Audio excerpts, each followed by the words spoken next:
जो हमारे farmer ambassador Abdul Basit साहब, उन्होंने इंटरव्यू किया, एक और फॉर्मर एम्बेसिडर जमीर अकरम साहब, उन्होंने ये कहा कि जो इंडिया के प्राइम मिनिस्टर नरेंद्र मोदी साहब हैं वो आने लगे हैं अगली टर्म में, और बहुत इसको एक वो जैसे बहुत खौफ है इस चीज का। और साथ उन्होंने कहा कि बालाकोट टाइप जो है कोई वैसा हमला हो सकता है, और पाकिस्तान को जो है इसके लिए पहले से तैयार रहना चाहिए। तो साजिद साहब, एक तरफ हम सुनते हैं कि जनाब जो राह है वो घुस घुस के जो है वो मुल्क के अंदर मार रही है लोगों को, और दूसरी तरफ अब मोदी के आने से इतना ज्यादा खतरा, ये खौफ है कि कह रहे हैं कि जनाब ये तो हमला हो जाएगा। तो आपको ये फिनोमिना कैसा लग रहा है? क्या हम इतने ही वो हो गए हैं, क्या अब बैठ गए हैं डर के मारे कि ये क्या होगा हमारे साथ? नहीं, तरह इस वक्त जो मोदी जी की जो विक्ट्री है वो साउंड प्रूफ है, वो जिस तरह कहते हैं ना कि एयर टाइट है, उसको इट कैन बी चैलेंज्ड। जो उनकी इस वक्त तरक्कियों पे जा रहे हैं उसमें देखें, मैं अगर एक पिछले एक साल को देखूं, जिस तरीके से उन्होंने पूरी दुनिया के बड़े कामयाब दौरे किए, नंबर 1। फिर G20 ने उनको जिस तरीके से उनके उनके उसको एक पुश दी। फिर उसके बाद आप देखें कि चंद्रयान को देख लें, आप आदित्य-1 को देख लें। एक यूनिवर्सल किस्म की जब उन्होंने एक चीजें दी हैं कौम को नेशनलिज्म के हवाले से, और उसके बाद अगले दिन फिर वो तेजस पे जो 73 ईयर्स ओल्ड तेजस में चढ़े, जिस तरीके से वो जी सूट पहन के टॉम क्रूज लग रहे थे, मैं तो आई वाज सरप्राइज वो टॉम क्रूज बन गए।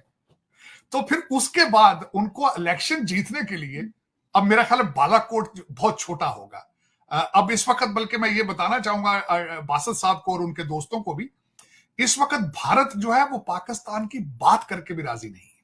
आप, मेरा मकसद कहे ना, वो अटैक करेंगे या आप उनसे किसी चीज में अपना को मुकाबला कर रहे हैं, को कंपैरिजन कर रहे हैं, वो कहते हैं इनसे बात करने से भी हमारा स्टेटस जो है वो लोअर हो जाता है। तो ये बिल्कुल गलत बात है कि वो भारत को अब जरूरत है आप पे अटैक करके वोट लेने की, उनको बीजेपी वो they are way ahead of the game. और क्योंकि मैंने जिस तरह आपको बताया कि लैंडमार्क किस्म की चीजें डिलीवर उन्होंने की है वहां पे, जिस तरीके से टोरंटो देखें, कनाडा के अंदर जो हालात है, अब घुस घुस के मारने की बात हो रही है। ऑफ कोर्स देखिए, जब हुस्न आता है तो नजाकत आ जाती है। उनके पास पैसा है, उनके पास इस वक्त लीडरशिप है रीजन की, उनके पास इन्फ्लुएंस है।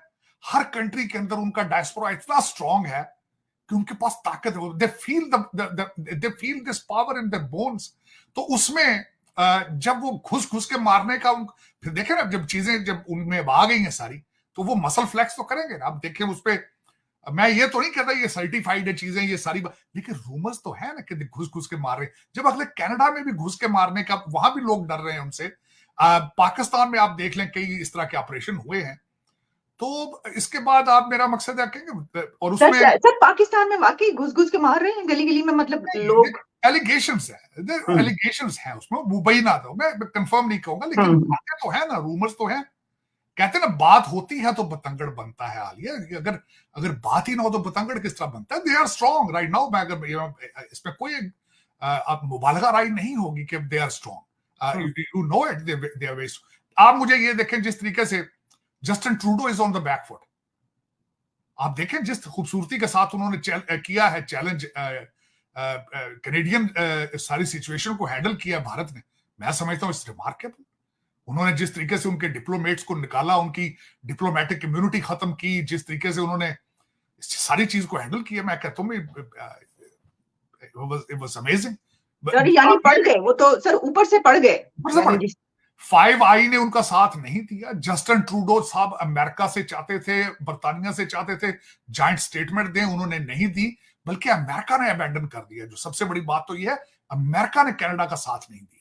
सबसे बड़ी, मैं आई एम सरप्राइज कि भारतीय डायस्पोरा इतना स्ट्रांग है यहाँ पे कि अमेरिका जो है was on a back foot. तो कनाडा से ऑलमोस्ट उन्होंने माजरत ही कर ली। उन्होंने कहा भाई हमसे ना एक्सपेक्ट करो वो। तो ये अब सारी चीजें ये हो तो फिर आप कहेंगे कि बालाकोट पे वो करेंगे अटैक। उनको क्या जरूरत है कि इस गंद में हाथ डालें? वो क्यों करेंगे? सबसे बड़ी बात तो ये है ना, ये करके वो अपना, मेरा इंटरनेशनल कम्युनिटी में उनकी पक्की सीट है आपकी सिक्योरिटी काउंसिल के अंदर, यूनाइटेड नेशन में। क्यों खराब करेंगे उसको? वो बिल्कुल खराब नहीं करेंगे। अब मैं क्वेश्चन करना चाहूंगा डॉक्टर बासत साहब से।